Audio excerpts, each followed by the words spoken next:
Walton, the founder of Walmart, one of the biggest retail businesses, Sam Walton got his big break by collaborating with Ben Franklin Retail Store, and he got an entire idea of the business model of Walmart by working in this particular store. With $20,000 loan from his father-in-law and $5,000 from his own savings, he began his humble journey of starting Walmart. Sam Walton is considered to be one of the visionaries in businesses, and today we are going to learn certain business lessons and how we can improve our mindset from certain principles and learnings from Sam Walton. My name is Vandana. I am a counseling psychologist and founder of Happy Lab.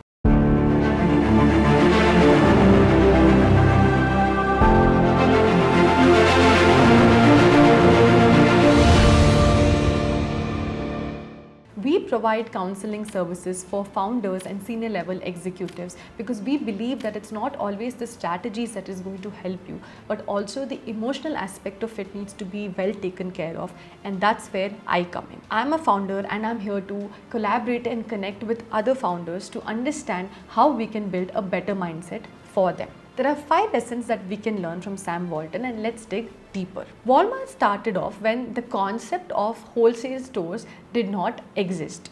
A lot of people did not believe in the vision and idea of Walmart, and they often ridiculed Sam Walton for the same. But he was very adamant and stubborn because he strongly believed in the motto that you need to save as much money as possible for the people and give back a lot to the people. So what he did was he got all of the products at a wholesale rate so that he could sell it at a lesser prices to the customers.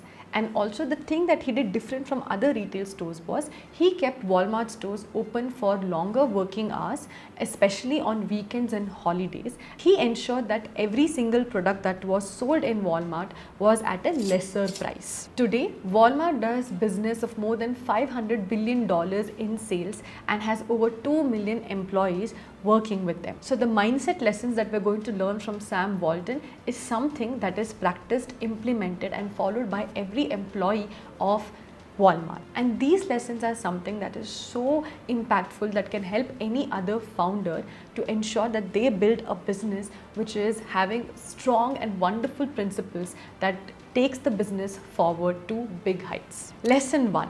Learn everything you can about your business. Sam Walton was not from the business background and he didn't know much about retail. But what he did was, whatever free time he got, so he used to go to his manager's house and learn about the basic functionalities and working of a retail store. And when he started off Walmart, he still wasn't that sure about how to run a retail store.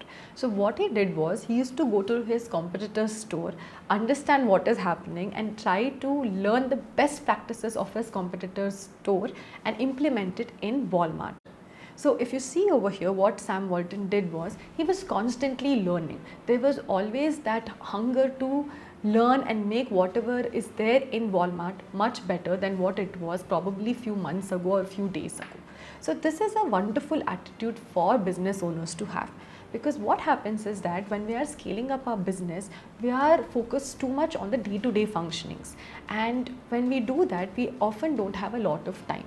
So when this particular thing happens, we are stagnated and probably we won't be able to move ahead and keep up to the trends that is happening around us. So it is always recommended and is important for every founder to take in at least half an hour to 45 minutes every single day to learn more about the business that they are in. Say if you're in mental health space or in finance space or in a wholesale space, it is important that you learn more and more about your business, because the more you learn, the more ideas you get, and the kind of people you connect to depends on the learning that you have. Because the more you learn, the kind of interactions and conversations you have with people also becomes much more better. So learning is one of the key things for every founder. Now, one thing you will ask me is that there is no much time to learn. So it is important that you keep in at least 30 to 45 minutes to learn something about your business that can help you to make your current business revenue grow. So Sam Walton believed that you need not know everything. So if you don't know something, it is completely okay. And if your employee knows more than you, it's a wonderful thing. So don't be a little bit hesitant if your employees know more about certain aspects as compared to you. So being a manager or leader is not about being the smartest person in the room, but ensuring that you give the nurturing space for people to showcase their talents openly and freely, so that you can use these talents in ensuring that your business is running in a smooth and efficient manner. So Sam showed the courage to build a team that was more capable than him. Lesson number 2, employee first. So Sam Walton believed that you need to take care of your employees, because if you do not take care of the employees, then these employees will not take care of the customers, and the customer is the ultimate king. So what he did was he created a policy wherein every single thing that was happening in Walmart was communicated to all the employees of the store. He never felt that okay, there should be a hierarchy or only this much of information should be shared to the employees. He felt that the more you share about your plans and your goals, the more the employees are going to be accountable and responsible, and they would also feel that they are part of the company, not being completely isolated just because only the top level management will know the plans. Sam Walton also shared some of his profits with the staff, because he believed that because of the contribution of the staff, Walmart was making revenue and was growing. He believed that information is power, and that can definitely empower the workforces. So what we can learn from this particular lesson is that we sometimes feel that whatever plans that we make, let's be a little secretive of it and not share it to others, because we fear that what if this employee knows more and they leave and probably tell it to our competitors. See, this is a risk that we all will be taking, and you never know. If you tell all the information and plans to your employees, they might in fact like that you trust them, and they will be more loyal and accountable to your firm. So it is very important that you treat your employees well. There was a lot of noise that happened in the recent few months when the founders of the firm believed that they wanted their employees to work for 70 hours or 80 hours or 90 hours. Well, we are not really taking care of our employees by saying things like this. Employees also have their own personal spaces and their own lives. As work, we are encroaching to a lot of their personal spaces, then they will not be happy from within, and their contribution to the company will also not be 100%. So it is important that we learn that employees are equivalent to our customers. How we treat our customers, we treat our employees, because that is how we will be able to achieve success in the way in which we treat our customers, because these are the employees who are going to do it. So if they are not being treated well, then they will not appear to be genuine or honest with the customers. It's very important that you treat your employees right, keep them in loop with your plans, and create a sense of responsibility and accountability from within instead of it being a forced thing. Lesson 3, exceed customer expectation. Well, a lot of people, they overpromise and underdeliver. This is one of the biggest reasons why a lot of firms fail. And if you see, even our customers, if they are not satisfied or happy, they will not even blink an eye. They will move to the next person who is giving them the best deal. So it is important that we are able to understand what our customer wants and ensure that whatever we are providing to the customer is of value. This is something that Sam Walton completely believed in while running Walmart. Many people used to often see Sam Walton walking through the aisles, talking to customers with his famous yellow notepad, jotting down furiously all the points that was being told to him by his customers. So as a founder, in the initial few days, you are completely involved in the growing of your firm. But as and when a lot of responsibilities come by, you stop interacting with the customers who are the lifeblood of your firm. So it is very important and essential that you make it a point to speak to at least 3 to 4 customers in a week to understand how is their experience and if their unmet needs are being fulfilled by using your product or service. Because this way you will be creating a product or service that is completely in sync with what the customer wants. And understanding that instead of over promising and under delivering, actually ensuring that whatever the customer wants is being fulfilled, this itself will exceed the expectation of your customers. Sam Walton also believed that don't ever hesitate to ask questions. Keep asking questions. That's when you're going to build a product or service that is going to be exceedingly amazing. Lesson 4, understand the value of money. Well, this is something that especially when you're making a lot of money after running your firm for quite some time, you indulge yourself in certain luxuries. And it's not wrong to be indulgent in these luxuries, but it is very important that you know the value of money. According to Sam Walton, he felt that if he indulged in a lot of these luxuries, then he will not be able to provide the best value to his customer. Now, why is that? Because when you are indulging in luxuries, your expenses to the company definitely increases. So when the expenses increases, you try to cut certain cost, and this cost is either through the quality aspect of it, or you increase the price of the product or services which is borne by the customer.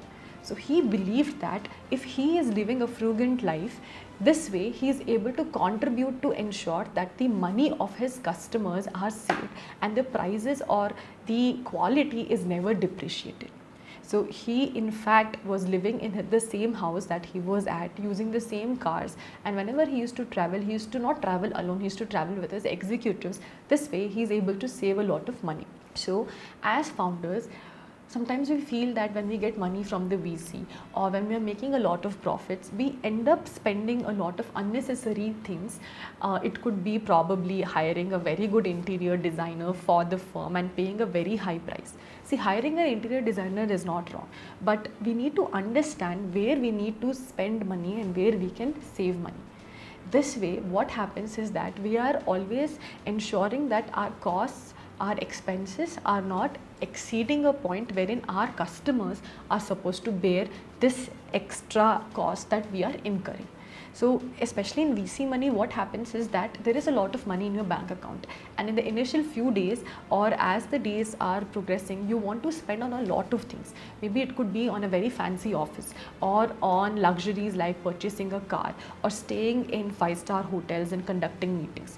You feel that when you do all these things is when you're able to impress the client or the customer or your business associates. Well, that's not really the case. It's the work that you do and the way in which you explain your work with passion is what is going to get you the deal, not all of these fancy things. Of course, it has been made to believe that this is what is going to help you to sell the business, but in a longer run, it's the product that you produce and the value that you have for the product is going to sell. So the famous motto of Walmart, save money, live better, actually comes from this particular practice of understanding the value of money and spending only when it is an absolute necessity, and on the remaining portions, save how much ever you can. He believed that things needs to be simple and it shouldn't be complex, and this is one of the reasons why Walmart is such a big success even today. Lesson 5. Understand your competition and reduce comparison. So competition for any business is actually a very, very good thing, because you know that you have customers who want this particular product and your business model is definitely going to be one of them that is going to serve these customers. So it's important to know what your competition is doing, and not in a bad way but in a good way. See what are all the things that is working for them and what is the fit that they are creating with the customers and how are they providing the service to them. Because the more you learn about it, the better ideas that you get and how you can implement a service system for your customers which is a good fit. And sometimes this comes from what your competition is doing. So if you see in the recent days, Zomato and Swiggy, they are friends and at the same time they are rivals. And in fact, they look upon closely to each other and they learn a lot from each other. Both the founders have in fact openly proclaimed and said that it's amazing to have a competitor like the other, because you get to learn and make your business much more better for the customer. So Sam Walton also completely believed in it. You know, many entrepreneurs feel that competition is bad, and because if your competitor is doing well, you feel that what is the point of doing your product or your service? Well, if they are doing better, it means that they are catering to a different set of audience, and you can also create a product that caters to your set of audience. There are so many consumers out there and both of you can coexist and give the best for the customers. So don't go into that loop of comparison that, oh, this person is doing well or that person is doing well, so what is the point of me even being there in this space? You will have your own set of customers, and these customers will refer your product or service to another set of customers. So it's good to have competition and to know what your competitor is doing, because it makes your firm much more better than. Sometimes we often compare to those firms who are already big. Just remember one thing, all of those big firms also started small. All of those founders also had their own struggles and their own origin story. So it's completely fine. You don't have to compare and make yourselves feel bad that, oh, they are at a very high revenue and I'm not even making that revenue. It's completely fine if you constantly believe in what you're doing. There was one regret of Sam Walton which I want to talk about, and is a very important concept as well. So he, in his deathbed, actually said that he regretted not having spent enough time with his family, and he even mentioned that he didn't get to know much about his youngest son, and this was one of his biggest regrets. So if you see, most of the people feel that, okay, money, if a person has, they're happy and they might not have a lot of regrets, but that's not the case. It's important that as a founder you have that work-life balance. You will laugh at me and say that, hey, this is impossible. I'm a founder myself, and yes, I do end up working on a lot of days for a longer duration of time. But always ensure that you create that balance wherein if you're working overtime on say 5 or 6 days, give at least that one day completely to your family so that you also get energized and you understand that sometimes the drive behind you doing well could be the support that you get from your family. And Sam Walton felt that, his wife was with him because of obligation, but he never could spend a lot of time with his children and get to know them up close and personal. So it's important that as founders that we learn to build this balance, because if we learn to build this balance, then we will be able to teach that to our employees, and they would also be happy, more energized, and will understand that yes, it is important to take a break, because if the founder is all the time working, so we become desensitized as well, because we are constantly working, and when our employees are taking off or they're not that efficient, we feel like we are putting in so much. Why is that this person is not even doing the bare minimum? Well, this happens because when we are not taking that break or stepping back, we fail to understand that the other person also has their own lives, and it is not necessary that they contribute every single time for your business. So the more you practice the work-life balance, the better it will be for you to understand your employees and also build in a culture which is employee first, so that we can ensure that our customers are happy and satisfied. Well, when I was reading about Sam Walton, I was completely impressed, especially with the concept of employee first and exceeding customer expectation, because that's what even I truly believe in as well. So if you are a founder or a senior level executive and you want to know more about the emotional aspect of what you are going through and how you can deal with whatever conflicts, decision fatigue, and all of those emotional challenges, don't worry, we got you at Happy Lab. Thank you for watching, and I will see you all in the next video.